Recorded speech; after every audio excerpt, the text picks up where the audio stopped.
rada ngeleh kondo gitu. Ya wis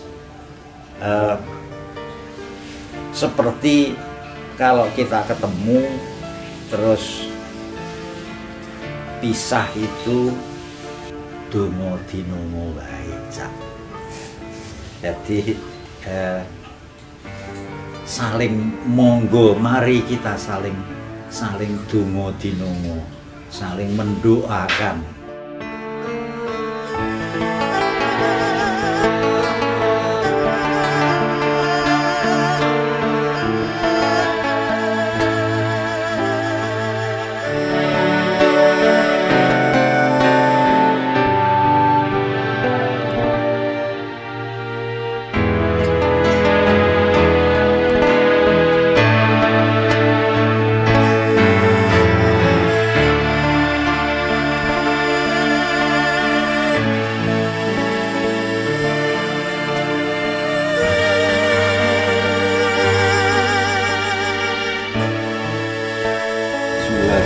Assalamualaikum warahmatullahi wabarakatuh. Waalaikumsalam warahmatullahi wabarakatuh. Allahumma sholli wa sallim ala sayyidina Muhammad wa ala ali sayyidina Muhammad kama shallaita ala Ibrahim wa ala ali Ibrahim wa barik ala sayyidina Muhammad wa ala Muhammad kama barakta ala sayyidina Ibrahim wa ala ali Ibrahim.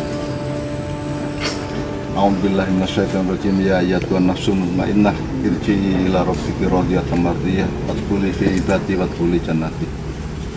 Anak-anakku semua, saudara-saudaraku semua, teman-teman sekalian, menurut Allah tidak ada pejuang yang mati.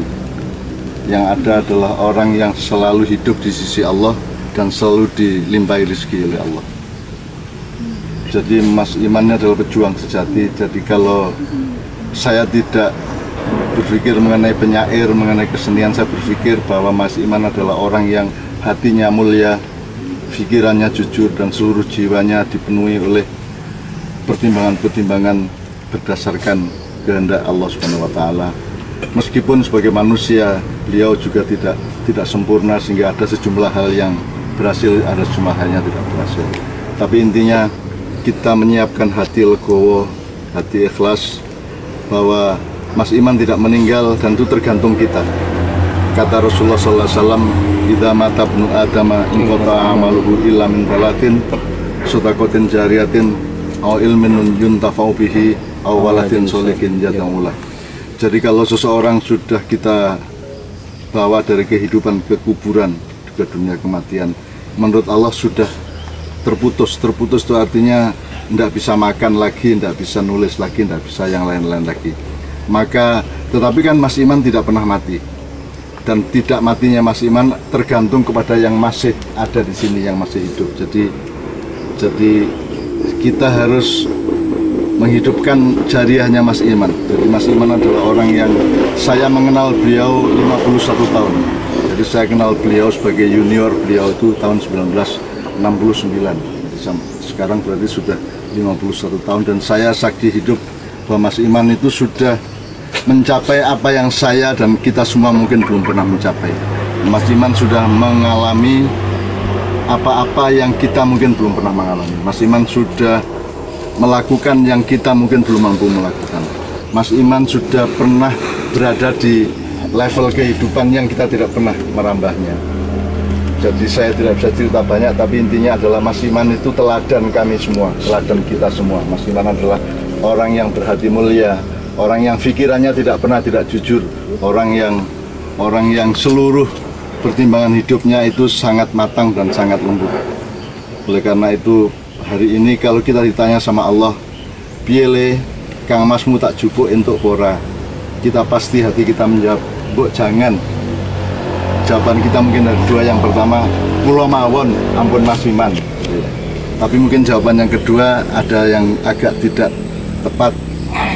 Banyak yang orang kita inginkan mati, tidak mati. Banyak orang yang kita inginkan tidak mati, tapi mati. Jadi dulu ada seorang wali kota di daerah Sulawesi. Ketika dia naik pesawat, dia dikasih tahu ada info telepon udara bahwa anaknya meninggal. Kemudian dia marah kepada Allah. Dan setelahnya mengingatkan, kenapa kok anaknya marah, anaknya meninggal kok marah. Dia bilang, bukan soal meninggalnya, cuman yang diambil Allah, kenapa yang dia, saya maunya yang adiknya yang kurang ajar itu.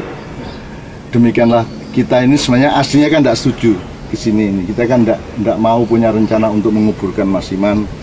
Artinya kita itu maunya lebih baik kita saja lah daripada Mas Iman, karena Mas Iman manfaatnya sangat besar, jariahnya sangat luas, kesetiaannya, ketekunannya, dan kesungguhannya di dalam mengurusi semua tugas-tugas hidupnya itu luar biasa.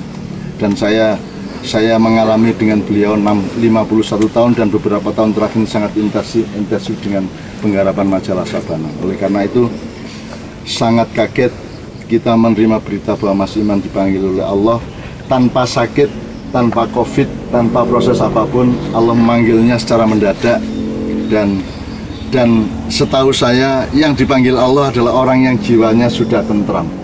Kalau jiwanya masih seperti dalam puisinya Mas Iman tadi, ragu-ragu antara alam hidup dan alam kubur, ada kekisruhan, ada keriuhan dan seterusnya. Nah, mari kita semua tentram, tidak berarti kita ingin mati, tapi pokoknya Mas Iman sudah tentram.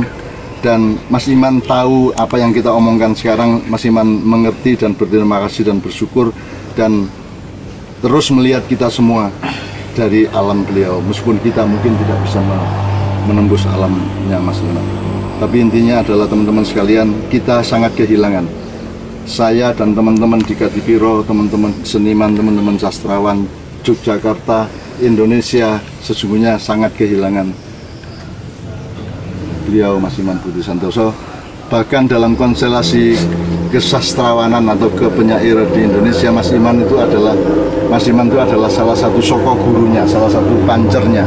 Jadi beliau generasi perintis setelah generasi sebelumnya yang di situ ada. Jadi generasi ketiga setelah Khairul Anwar, kemudian ada Rendra. Nah, generasi setelah Rendra itu adalah Mas Iman, ini perintisnya. Mas Iman puisinya yang terbaik, dan tidak pernah Mas Iman menulis puisi yang bukan puisi. Beda dengan saya, kalau saya kan cuma nulis seolah-olah puisi padahal bukan puisi. Mas Iman ini kalau nulis pasti puisi, karena hidupnya sendiri sangat puitik, karena hidupnya sendiri sangat murni, hidupnya sendiri sangat suci. Mudah-mudahan Allah SWT, saya bahkan tidak mudah-mudahan, saya yakin Allah menerima. Amin. Saya yakin Allah meridhoinya, Allah memberinya surga yang tinggi, Allah memberinya wangian di rumah beliau di surga, dan Allah akan menyayanginya, nanti mengumpulkannya di sekitar Kanjeng Nabi Muhammad SAW. Karena Mas Iman meskipun penampilannya bukan penampilan santri, bukan penampilan kiai, bukan penampilan ustadz, tapi saya kira dia lebih ustadz daripada ustadz, dia lebih kiai daripada kiai, dilihat dari kualitas batinnya, kualitas pikirannya, dan kejujuran hidupnya. Karena saya punya sangat banyak pengalaman dengan Mas Iman selama 51 tahun. Insya Allah hari ini adalah hari di mana meninggalnya Mas Iman ini adalah kritik besar untuk kita sendiri. Kita jangan sampai, kalau Mas Iman ini kan tadi malam masih ngobrol sama Pak RT, masih guyon, masih segala macam, tiba-tiba Allah ya jalukum la yastaghfiru sa'ah. Kalau Allah menentukan detiknya ini, menitnya ini, ya sudah itu terjadi. Dan itu bisa terjadi pada kita semua.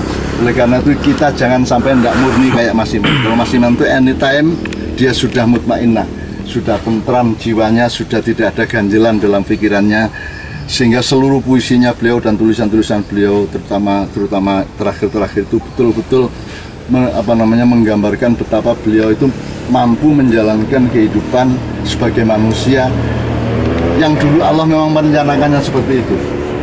Kan kita kan banyak melanggar, kita kan banyak meleset. Kalau Mas Iman itu ya begitu itu. Dia tidak punya pamrih yang tidak manusiawi, dia tidak punya aneh-aneh.